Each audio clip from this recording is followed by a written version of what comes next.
Good morning everyone. आप सभी का मोस्ट वेलकम है मेरे यूट्यूब चैनल में। उम्मीद है मुझे कि आप लोग बहुत ज़ोर शोर से यूपी एपीओ की तैयारी कर रहे होंगे। आप इसी तरह तैयारी करते रहें। अब तो वाकई में बहुत कम वक्त बच गया है। अब ये महीना तो ऑलमोस्ट ख़त्म ही होने को है। 21 को पेपर है। इसी तरह पढ़ते रहिए। मेरी तरफ से तो आप लोगों को बहुत सारी शुभकामना।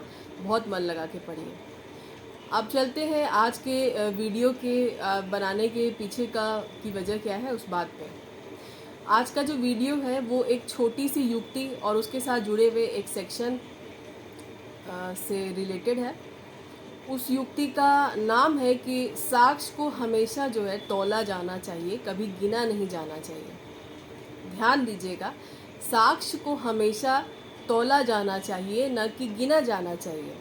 इसका मतलब होता है कि आप जब भी कोई केस में, किसी पर्टिकुलर केस में कोई एविडेंस देते हैं, यानी आप अपने मामले में किसी तथ्य को लेकर कोई साक्ष्य प्रस्तुत करते हैं न्यायालय में, तो ज़रूरी नहीं है कि आप उस केस के लिए बहुत सारे एविडेंसेस ढूंढ के लाएं या बहुत सारे गवाहों को ढूंढ के लाएं। ऐसा कोई ज़रूरी नहीं है। अगर आपके पास में कोई एक ऐसा एविडेंस है, मान लेते हैं कि एक ही एविडेंस है लेकिन उसका वेटेज बहुत ज़्यादा है, यानी कि उस एक की वजह से ही आपके केस में आपको बहुत मदद मिल सकती है, उससे आपका पूरा केस अगर डिसाइड हो सकता है, तो आपको 10 तरीके के साक्ष्य ढूंढने की कोई ज़रूरत नहीं है। एक ही एविडेंस होना चाहिए लेकिन बहुत काम का होना चाहिए। और ऐसा भी नहीं है कि कोर्ट आपको मना कर देगा बहुत सारे एविडेंस लेके आएंगे, बिल्कुल भी नहीं, मना नहीं करेगा।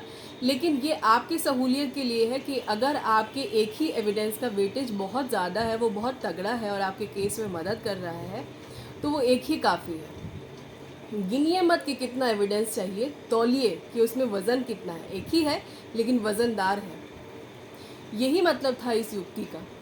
अब मैं आपको बताती हूँ कि इस युक्ति का संबंध जो है किस सेक्शन से है और किस एक्ट से है। भारतीय साक्ष्य अधिनियम जो हमारा है, उसका जो अध्याय 9 है, उसका जो आखिरी सेक्शन है, यानी आखिरी धारा है 134 134, उसी में कहा गया है कि साक्ष्यों की कोई विशिष्ट साक्ष्य की कोई विशिष्ट संख्या जो है बताई नहीं गई है।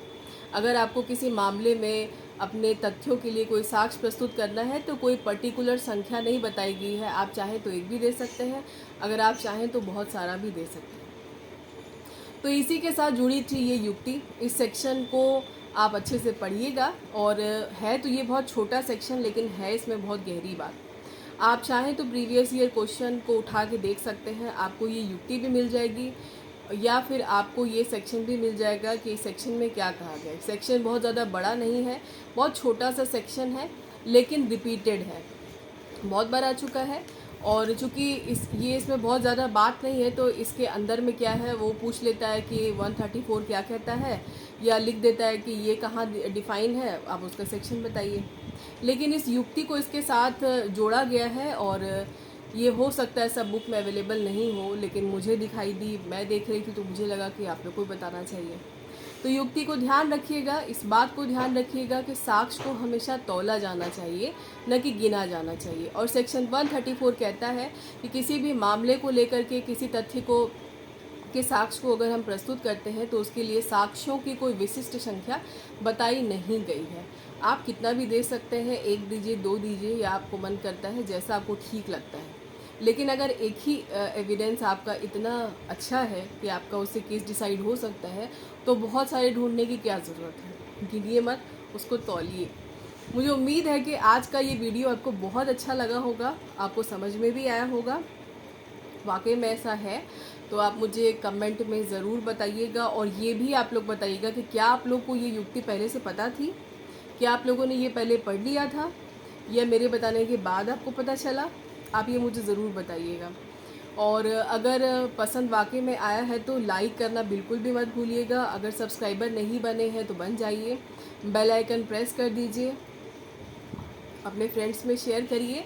अपना ध्यान रखिए, और यूपीएपीओ की एग्ज़ाम की तैयारी रात दिन मेहनत करके कीजिए। कुछ मत देखिए, कुछ मत सोचिए, किसी से दिमाग मत लगाइए, किसी से भी फालतू के मतलब मत रखिए। अपनी पढ़ाई पर ध्यान दीजिए और अपने हेल्थ पे ध्यान दीजिए। बस वही आपके काम आने वाली है, बाकी तो सब इसी तरह टाइम वेस्ट और आपका टाइम बर्बाद है।